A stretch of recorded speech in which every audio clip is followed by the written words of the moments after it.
Nous allons lire un verset du Srimad Bhagavatam, deuxième chant, 10e chapitre, verset 2. Om Namo Bhagavate Vasudevaya.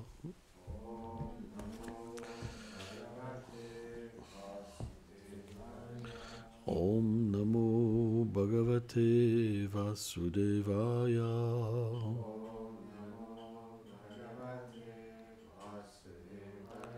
Om Namo Bhagavate Vasudevaya.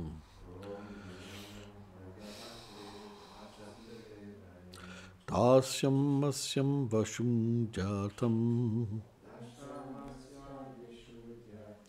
Davanam Imam Lakshanam Vamnayantim Mahatmanaha Shrutim Nartenam Sanjasa.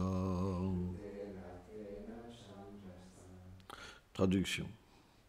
Les hommes qui ont de bonnes dispositions déclarent que les 9 premiers sujets ont été discutés dans le Srimad Bhagavatam, seulement afin de présenter une conception claire du 10e, à savoir Ashraya Tattva, la vérité concernant le refuge suprême. Dans certains cas, ils ont déduit cela par les mots des textes védiques et dans d'autres par leur propre exégèse. Commentaire. Les dévots du Seigneur, tels que Vidura et Maitreya, ont décrit les 9 sujets à travers les histoires illustrant la signification des textes védiques, les Shrutis, afin d'établir le 10e sujet qui est le refuge ultime. Tant que l'âme n'acceptera pas son lien éternel avec Krishna, ses actes engendreront des réactions bonnes ou mauvaises qui lui donneront de renaître dans une conscience et un type de corps particulier, sujet à la souffrance, à la maladie et la mort.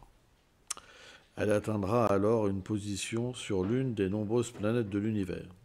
Tous ces lieux où règnent la naissance et la mort ne peuvent être acceptés comme le refuge ultime de l'âme. Seul le Seigneur et sa demeure éternelle le sont, car ils sont à jamais libres de la naissance, de la maladie, de la mort. Telle est la conclusion des Écritures. Om Maganati Milandasyam Kyanam Shalam Shalakayo Shakshurum Meditam Jena Taisme Shigulave Namam Namam Vishnupadaya Krishna Prestaya Bhutali Srimate Bhaktivedanta Swami Niti Namine Namaste Sarasvati Devi Kaulavani Prachadine Nirveshesha Sunyavadi Prachachadi Shatarine Vanshakal Pataro Bhyacha Kripa Sindhu Bhyahevacha Patitanam Pavanebhyo Vaishnavebhyo Namo Namaha.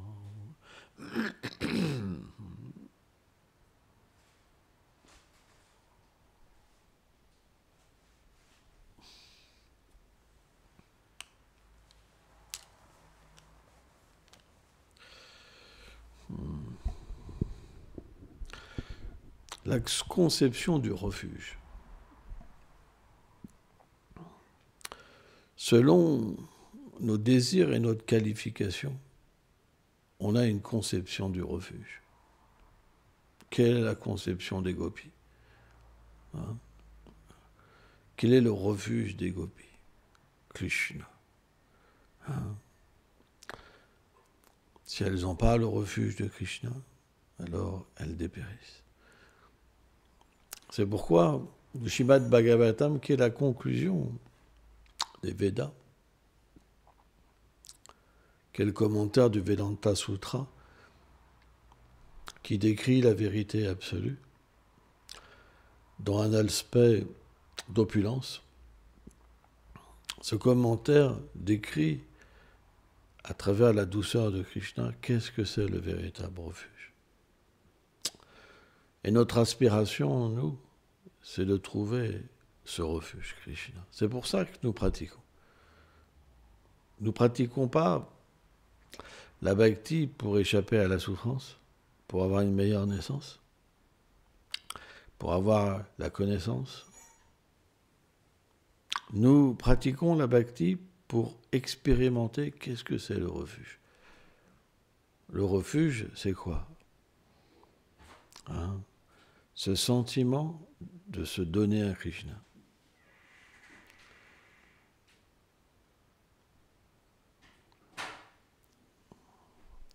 Et Krishna qui se donne à ses dévots. Krishna, dans la Bhagavad Gita, explique ça. Il dit qu'il réciproque avec l'humeur des êtres vivants. Mais à Vraj, puisque les êtres, ils sont simplement focalisés de se donner à Krishna. Et pourquoi? Parce qu'ils aiment Krishna. Ils aiment vraiment Krishna. Il y a l'amour. Parce que Krishna est l'objet de l'amour. Quand on voit Krishna, l'amour s'éveille. Mais pas un amour ordinaire. Un amour qui est comme un océan. C'est véritablement un océan. Un océan où l'être vivant, il se retrouve dans une situation où il se noie. Mais se noyer dans cet océan, c'est pas désagréable. Quand on est emporté par la mer, moi ça m'est arrivé quand j'étais jeune d'être emporté par la mer. C'est impressionnant. Tu peux pas revenir, tu es emporté par les lames de fond comme ça. Puis tu te retrouves, tu vois la plage toute petite avec les gens tout petits comme ça et tu te dis, aïe, c'est fini. C'est fini, je suis mort. Je pourrai jamais revenir. C'est la souffrance. On boit une tasse, c'est la souffrance. Mais l'océan des sentiments de Krishna, c'est pas la souffrance. Au contraire, plus on boit la tasse, plus on veut en boire. Plus il y a des remous, plus c'est bon en fait. C'est pourquoi la rencontre avec Krishna, elle fait naître un tel sentiment de trouver la satisfaction. Ça ne peut pas être connu autre part. Même quand on médite sur le Brahman, pourtant il y a une satisfaction, hein, mais ça n'a rien à voir. Parce que c'est une satisfaction dans la neutralité. Il ne se passe rien. Il y a un sentiment de félicité, il y a un sentiment d'amour, mais il ne se passe rien. Donc à un moment, ça ne peut pas durer éternellement. Parce qu'on est fait pour voir quelqu'un qui va nous permettre de connaître une satisfaction totale. Totale. Ça veut dire que tous les sens doivent se mettre à vivre, à exister. L'intelligence doit se mettre à exister. Le mental doit se mettre à exister. L'ego doit se mettre à exister, mais d'une façon parfaite. Alors que la réalisation du Brahman, il n'y a plus la conception des sens, il n'y a plus la conception du mental, il n'y a plus la conception de l'intelligence, et il n'y a même pas la conception du véritable ego, puisque notre forme transcendantale n'est pas manifestée. Il y a simplement une pause. Tout est mis en pause. Ça veut dire qu'il n'y a ni d'existence matérielle, ni d'existence spirituelle. C'est une pause. Dans cette catégorie d'existence, on ne peut pas comprendre ce qu'est un refuge. Ce n'est pas possible. Et aussi pourquoi? Parce qu'on peut l'atteindre par nous-mêmes, le Brahman. Par un exercice de respiration, par une technique. Vous comprenez? Mais Krishna, il ne peut pas s'atteindre par une technique. Il s'atteint par lui-même. Et aussi pour lui-même. Parce que quand on lui manque, alors il se dévoile. Mais pour qu'on lui manque, il faut qu'il y ait l'amour. Il faut qu'il y ait préma dans notre cœur. S'il n'y a pas d'amour pour Krishna, Krishna ne viendra pas nous voir. Et en même temps, cet amour, il n'est pas disponible si Krishna n'est pas là. Vous comprenez? Donc, qu'est-ce qu'on fait? C'est ça la grande question. On est dans une sorte de neutralité. Vous comprenez?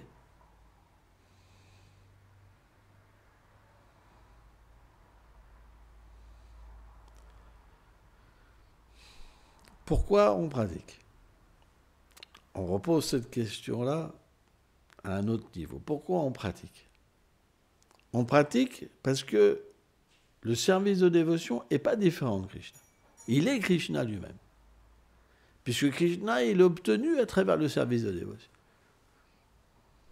Ce service de dévotion, il représente Srimati Radharani. Il représente le moyen par lequel on peut être introduit dans le monde transcendantal. C'est pour ça que la filiation spirituelle existe. C'est pourquoi le gourou se manifeste.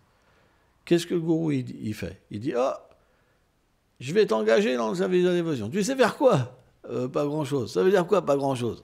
Allez, fais la vaisselle au moins. Tu sais passer le balai? Non. Bah, tu vas apprendre. Le balai, c'est facile.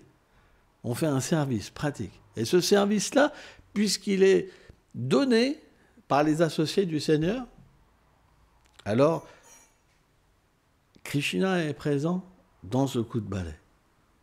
L'amour de Dieu est présent dans ce coup de balai.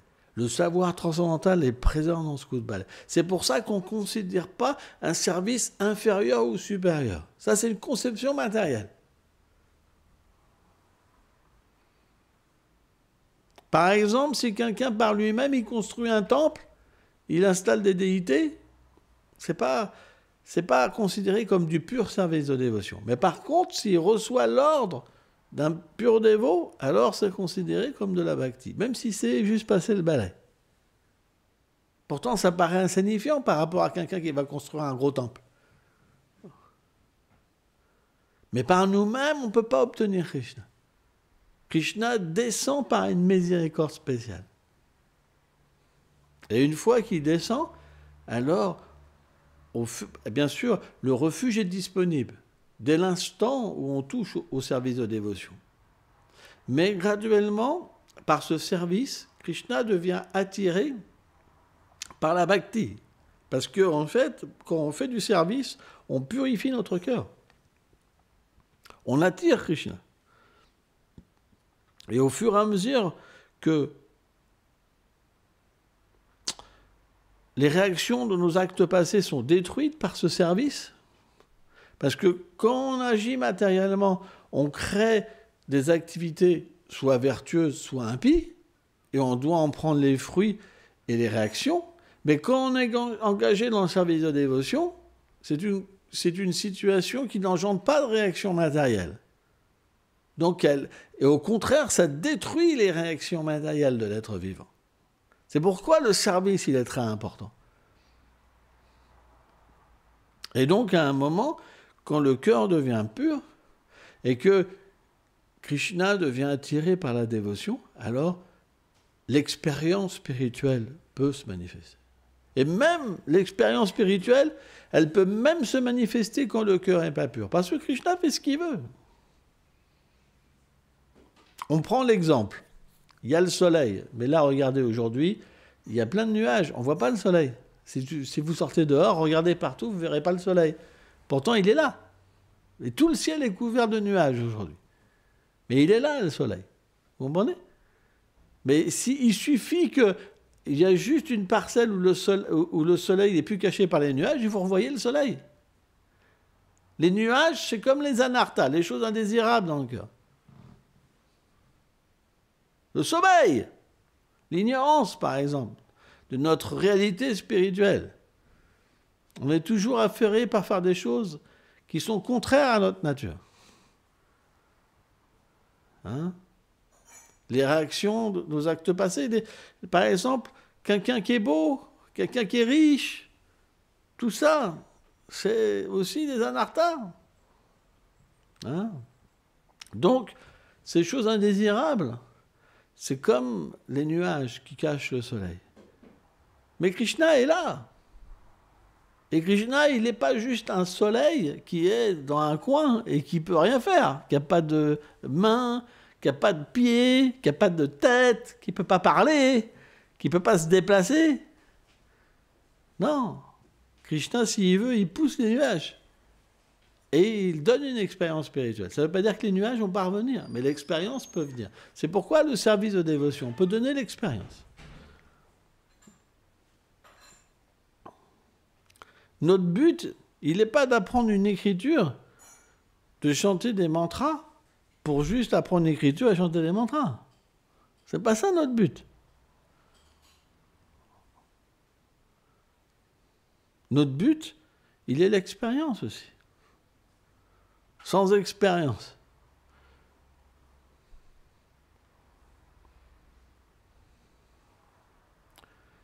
C'est comme croire à quelque chose que on ne peut pas savoir si c'est vrai.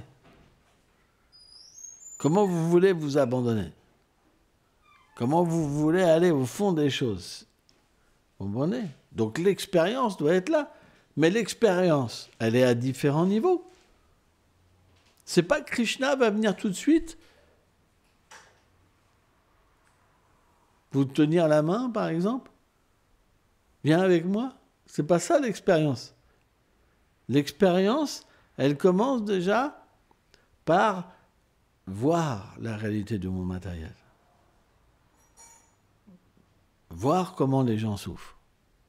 Voir comment Krishna lui-même s'est investi pour que je puisse voir la vérité et prendre refuge en lui. Ça, c'est une expérience. Ça commence là, l'expérience de Krishna. Pensez pas que c'est par vous-même que vous pouvez voir. C'est faux. Ça, c'est votre orgueil qui vous fait penser ça. Pourquoi des milliards de personnes ne voient rien et vous, vous voyez quelque chose?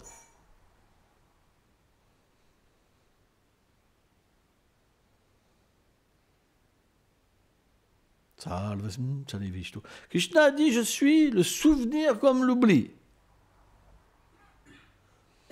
Cette expérience, c'est Krishna qui vous la donne, parce que les autres ne la voient pas. Si vous en parlez aux autres, ils disent, mais il est barré, le gars.